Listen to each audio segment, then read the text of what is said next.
இயக்குனர் அருண் மாதேஸ்வரனுடைய படங்கள் எல்லாமே அசாதாரணமான கதைகளையோ அல்லது ஆழமான திரைக்கதையோ கொண்டிருக்காது.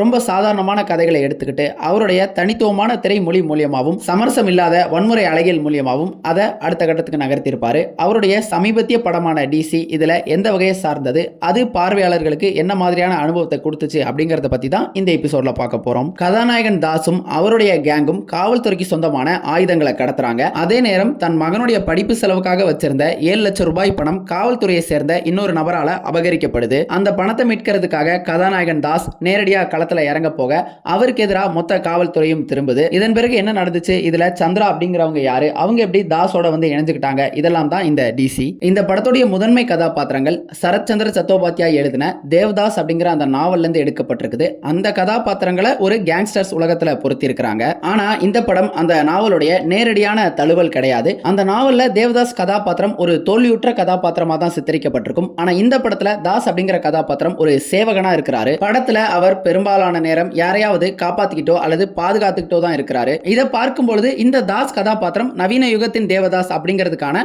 அருண் மாதேஸ்வரனுடைய ஒரு இன்டர்பிரேஷனா கூட எடுத்துக்கலாம். இந்த கதாபாத்திரங்கள் படமாக்கப்பட்டிருக்கக்கூடிய விதம் இது எல்லாத்தையும் தாண்டி இந்த படத்தை பார்த்தோம் அப்படின்னா இந்த படத்தினுடைய திரைக்கதை ரொம்பவே சாதாரணமான திரைக்கதை தான். இந்த படத்தினுடைய களம் கூட அவ்வளவு சுவாரஸ்யமான களம் அப்படின்லாம் சொல்லிட முடியாது. ஆனாலும் கூட இந்த படம் நமக்கு பெருசா எங்கேயும் சலிப்பை ஏற்படுத்தல. கதாநாயகன் தாஸை போலீஸ் துரத்த தொடங்கின பிறகு அவங்க மேற்கொள்ளக்கூடிய விசாரணை இந்த பட ஆரம்பத்துக்கு ஒரு சுவாரஸ்யத்தை கொடுக்குது. அதை தொடர்ந்து இந்த கதாபாத்திரங்களுடைய பெர்ஃபார்மன்சஸ், இந்த படம் படமாக்கப்பட்டிருக்கக்கூடிய அந்த விதம், இசையை பயன்படுத்தின விதம், இதெல்லாம் சேர்த்து இந்த படம் நம்மளை கவனிக்க வைக்குது. இது இந்த படத்தினுடைய ஒரு வெற்றி அப்படின்னு சொல்லலாம். ஆனா அதே நேரம் இதுவே இந்த படத்துக்கு ஒரு பலவீனமாகவும் அமைஞ்சிருக்கு. ஒரு நல்லா எடுக்கப்பட்டிருக்கக்கூடிய திரைப்படத்துக்கு அதனுடைய திரைக்கதை அந்த படத்தை அடுத்த கட்டத்துக்கு உயர்த்துறதுக்கு உதவிகரமா காம்ப்ளிமெண்ட் செய்யக்கூடிய வகையில் இருக்கணும். ஆனா இந்த படத்துல பாத்தீங்க அப்படின்னா இந்த படத்தினுடைய அந்த சுமாரான திரைக்கதைக்கு இந்த படத்தினுடைய மேக்கிங் காம்பன்சேட் பண்ணக்கூடிய வகையில் இருக்குது. பெரும்பாலான நேரங்கள்ல இந்த படத்தினுடைய திரைக்கதை செய்ய வேண்டிய வேலையை இந்த மேக்கிங்கை வச்சு இட்டுக்கட்டி இருக்க மாதிரி தான் தெரியுது. இதுக்கு உதாரணமா இந்த படத்தினுடைய இடைவேளை காட்சியை எடுத்துக்கலாம். இந்த படத்தினுடைய ஒரு சிறப்பான தருணம் அப்படின்னா அந்த ஒரு இடைவேளை காட்சியை சொல்லலாம். அந்த ஒரு காட்சி பார்வையாளர்களை ஈர்க்கக்கூடிய வகையில அவங்க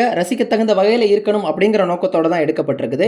அது ரசிக்க தகுந்த வகையிலும் இருக்குது. அந்த ஒரு காட்சியில ஸ்டேஜிங் ஆகட்டும், ஆக்ஷன் கொரியோகிராஃபி ஆகட்டும், மியூசிக் ஆகட்டும் எல்லாமே அழகா இருந்தது. அந்த ஒட்டுமொத்த காட்சியை பார்க்கும் பொழுதுமே ஒரு சண்டை காட்சியை பார்க்குற மாதிரி இல்லாம ஒரு நடனத்தை பார்க்குற மாதிரி தான் இருந்தது. அதுக்கு தகுந்த மாதிரி அனிருத்துடைய அந்த ராக் ஆஃப் ரிவெஞ்ச் சவுண்ட் ட்ராக்கும் அதுக்கு அழகா பொருந்தி போயிருந்தது. ஆனா அந்த காட்சியின் மூலியமா வெளிப்படக்கூடிய அந்த கதார்சிஸ் அப்படிங்கிறது கதாபாத்திரங்களுடைய உணர்வுகள்ல வெளிப்படாம அந்த காட்சியினுடைய திரைமொழி வாயிலா தான் வெளிப்படுது. இதுக்கு முக்கியமான காரணம் அந்த சந்திரா கதாபாத்திரம் வடிவமைக்கப்பட்டிருந்த விதம் தான். அந்த ஒரு கதாபாத்திரத்தை ஒரு பாலியல் தொழிலாளியா சித்தரிச்சிருக்காங்க. ஒரே அறையில 18 ஆண்டுகளா சிறைப்பட்டிருக்க மாதிரியும் சொல்றாங்க. ஆனா நமக்கு அவங்களுடைய வேதனை என்ன அப்படிங்கறத உணரவே முடியல. காரணம் என்ன அப்படின்னா அவங்களுடைய பெரும்பாலான கதைகளை நமக்கு போற போக்குல மாண்டேஜஸ்ல சொல்லிட்டு போயிடுறாங்க. இந்த காரணத்தினாலேயே தாஸ் அவளை மீட்கும் பொழுது நமக்கு உணர்வுகள் ரீதியா வந்து சேர வேண்டிய அந்த தாக்கம் அப்படிங்கிறது வராம மாறா அந்த காட்சியினுடைய அழகியல ரசிக்க தகுந்த வகையில தான் இருந்தது. அதோட சேர்த்து அந்த சந்திரா கதாபாத்திரம் எதனால பாலியல் தொழிலாளியா இருக்கிறாங்க அப்படிங்கிறதுமே புரியல. ஒரே ஒரு காரணமா தோன்றது என்ன அப்படின்னா அந்த ஒரிஜினல் தேவதாஸ் நாவல்ல சந்திரமுகி அப்படிங்கிற கதாபாத்திரம் பெங்காலை சேர்ந்த ஒரு பாலியல் தொழிலாளியா இருப்பாங்க. படத்துடைய 2ஆம் பாதியில தான் இந்த படம் அதனுடைய டைட்டிலான தேவதாஸ் சந்திராவை நியாயப்படுத்துறதுக்கு உண்டான முயற்சியில இறங்குது. அதன் பிறகு இந்த கதை தேவதாஸ் மற்றும் சந்திரா இந்த 2 பேரையுமே ஒரு பிரிக்க முடியாத சக்தியா முன்னிறுத்துது. பல தருணங்கள்ல அவங்க 2 பேரும் வெவ்வேறு நபர்களா இல்லாம ஒரே நபரா இருக்கணும் அப்படிங்கிற ஒரு ஐடியா இந்த படத்துல இருந்திருக்குது. இது ஆன் பேப்பர்ல ஒரு நல்ல அழகான ஐடியா மாதிரி தான் தெரியுது. ஒரு ஃபேண்டசி கலந்த ஒரு ஐடியா மாதிரி தெரியுது.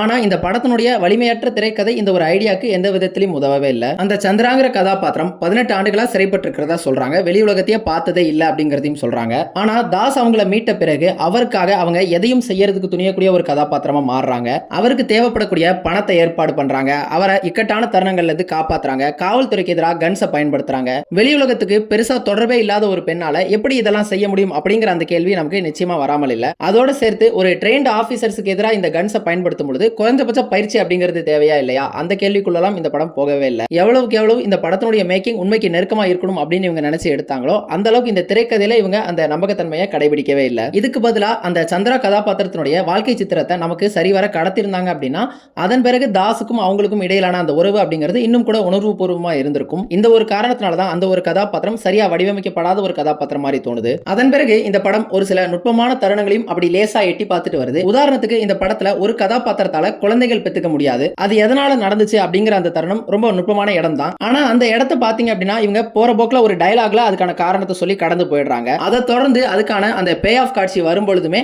அந்த கதாபாத்திரம் அவ்வளவு நாள் அடக்கி வைக்கப்பட்டிருந்த அந்த உணர்ச்சிகள் எல்லாத்தையுமே வெளிப்படுத்துறாங்க. அந்த இடத்துல அந்த ஒரு ஆக்டருடைய பெர்ஃபார்மன்ஸ் தான் முன்னாடி வந்து நிற்குதே ஒழிய அந்த கதாபாத்திரம் எங்கேயுமே நிற்கவே இல்லை. இந்த மாதிரி இந்த படத்துல பல தருணங்கள் தவறவிடப்பட்ட வாய்ப்புகளாவே போயிடுது. லோகேஷ் கனகராஜ் முதல் படமா இருந்தாலும் ஒரு நல்ல நடிப்பையே வெளிப்படுத்தி இருந்தாரு. பெரும்பாலான நேரங்கள் அவருக்கு ஆரவாரம் இல்லாத அமைதியான நடிப்பு தான். ஆனாலும் தேவைப்படக்கூடிய இடங்கள்ல அவரால் சரியா உணர்வுகளை வெளிப்படுத்த முடியும் அப்படிங்கிற மாதிரியான சில இடங்களும் இந்த படத்துல வருது. அந்த இடங்கள்ல அவர் நல்லாவே நடிச்சிருந்தாரு. வாமிகா கபி அந்த சந்திரா அப்படிங்கிற கதாபாத்திரத்தை நல்லாவே பண்ணியிருந்தாங்க. அந்த கதாபாத்திரம் ஒரு அரைகுறையான கதாபாத்திரமா இருந்தாலும் அவங்களுடைய நடிப்புல எந்த விதமான பெரிய குறைகளும் தெரிஞ்ச மாதிரி இல்ல. தேவதாஸ் நாவல்ல சந்திராவை காட்டிலும் தேவதாஸ் பார்வதி அப்படிங்கிற அந்த ஈக்குவேஷன் தான் ரொம்ப பிரசித்தி பெற்றது. ஆனா இந்த படத்துல சந்திராவுக்கு தான் அதிக முக்கியத்துவம் கொடுத்திருக்காங்க. பார்வதி அப்படிங்கிற அந்த கதாபாத்திரம் கதாநாயகனுடைய அந்த நோக்கத்தை முன்னகர்த்தி செல்றதுக்கு பயன்படக்கூடிய ஒரு கருவியா வந்துட்டு போறாங்க. சஞ்சனாவும் அந்த கதாபாத்திரத்துக்கு பொருத்தமாவே இருந்தாங்க.